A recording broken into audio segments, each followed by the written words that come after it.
Chi te vuol bene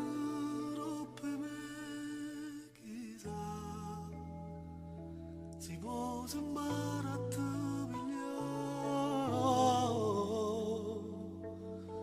oppure adesso fai morire, guardati in lo specchio, sei contenta come sei, e mo mangia.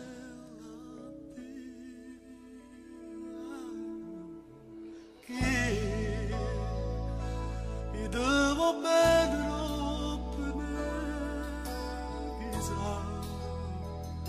sarà capace di toccare, e di toccare come tu, come 100 volte che tu mi resisti, sì, che sto